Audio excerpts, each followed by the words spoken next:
If I were to give you two animals to choose as a pet, which one would you choose? Now hold on to that thought and think to yourself, why did I make that decision? I'm sure the answer was something to do with appearances. Let me introduce you to the two animals. This is the underestimated Mr Blobby, the poster boy of his population, and that is the overestimated puppy. Within the first 5 seconds, you've probably already made a judgment of them. We've all heard of the popular saying, don't judge a book by its cover, but it's easier said than done, especially when there seems to be no solution for the human instinct of judgment. When I was 8 years old, my class was told to write about our favorite animal. Everyone talked about dogs, cats, an occasional rabbit or bird. The reason for liking them, put simply, was the fact that they were cute or fun to play with. I talked about worms. When I read aloud my answer, a few classmates squirmed in disgust.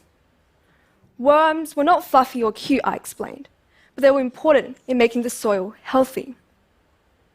Apart from the impression that I was a strange child, you must agree that I had a point. Now, this is another unpopular opinion, but I never got why people liked pugs so much. Sorry. For some reason, a squashed face on a dog is deemed cute, but on humans, it will be considered strange, even ugly. What I'm trying to say is that since we don't judge animals by human standards, we're more flexible in our opinions of their appearances. That's why I believe the best way to combat humans' intrinsic nature to judge on appearances is to start by changing attitudes towards certain animals. We need to get ourselves into the minds of eight-year-old me and delve into the story of Mr Blobby. Let's begin. He was a specimen found off the coast of New Zealand in 2003. Back in 2013, he featured in an online poll to find the world's ugliest creature. He won, obviously. Then he went on to win the honor of being, drumroll please, the Ugly Animal Preservation Society's mascot. What a great achievement. Fishing trawlers and other overfishing practices mean his often bycatch of the bottom trawling nets that ravage the seabeds for fish. Due to this, the Australian Fisheries Management Authorities even closed down parts of their habitats to protect the blobfish. What's more is that even though Mr Blobby may be a blobfish, he's not really a blob at all. He looks pretty normal in his natural habitat deep in the seas of southern Australia, Tasmania, and New Zealand.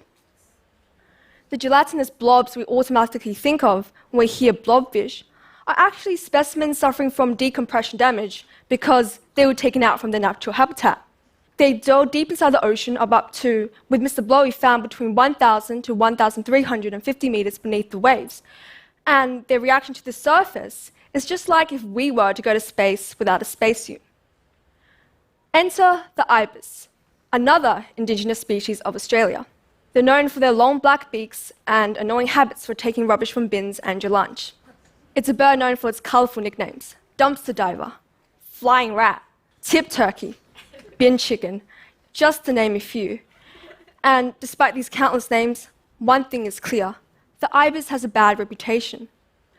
For those who don't know, they can be seen and smelled almost everywhere in Australia, especially in cities. The Australian white ibis in particular, with its wrinkly bald head and dirt-stained feathers, is a sight for sore eyes. As a result, we're quick to judge and persecute, labeling them as dirty pests. Unfortunately, our cruelty to the ibis doesn't just stop at verbal insults. I've seen people kicking ibises, chasing after them, and even throwing rubbish at them. But do you ever wonder why there seems to be so many ibises lurking everywhere? Well, maybe it is because of the fact that we have taken the natural habitat. You see, the ibis is native, but not to a rubbish bin. They belong in wetlands and not the city environment. Dr. John Martin, wildlife ecologist with the Royal Botanic Gardens in Sydney, said that surveys conducted over 3 decades have seen 3,000 to 5,000 ibises in the natural habitats, but up to 9,000 in the Sydney city area. And in his own words, he says, they're considered abundant, however they are declining in some habitats. Hopefully by now, you've all gotten to know Mr Blobby and the ibis better. Like 8-year-old me, you've taken a step back and looked past their appearances. Mr Blobby is no longer an ugly blob, but a deep sea fish that becomes deformed when it's taken to the surface. He is an important part of the ecosystem as a bottom feeder, preventing overpopulation in organisms such as crustaceans. The ibis is not a filthy bin chicken, but a marvel of evolution that is desperate to survive against environmental degradation and persecution. We've all heard about the endangered Sumatran tigers, but I wonder if as much attention will be given to the ibis or given to Mr Blobby if his numbers reach such critical levels. There's so many campaigns out there talking about orangutans and blue whales going extinct and encouraging our support and understanding to not take so much space. So why is this significantly less for the ibis when their habitats are also threatened?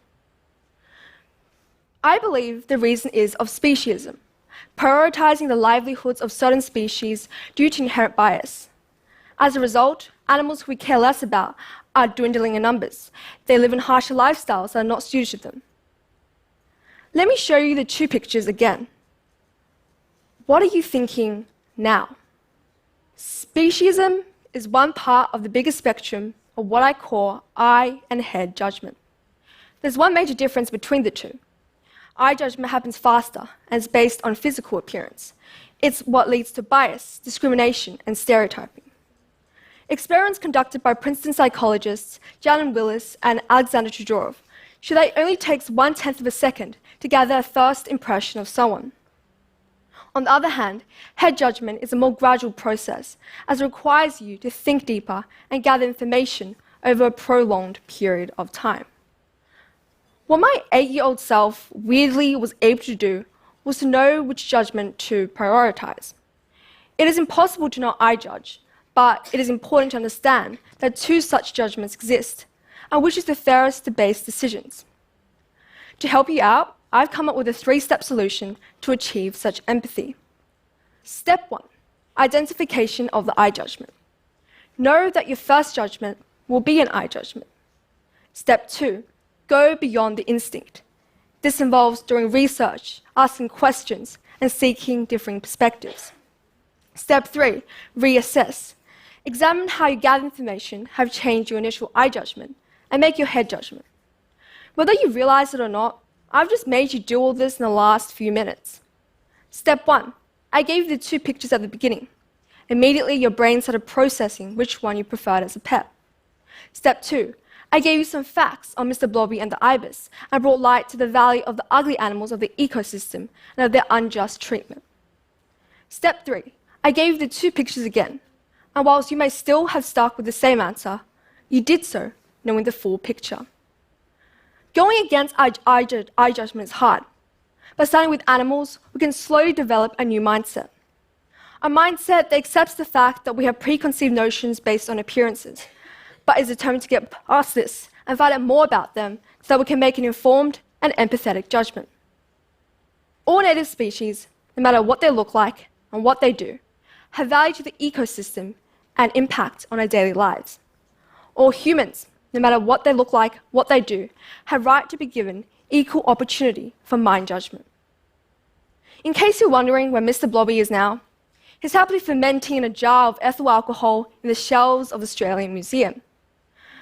Let's make sure he was not killed in vain.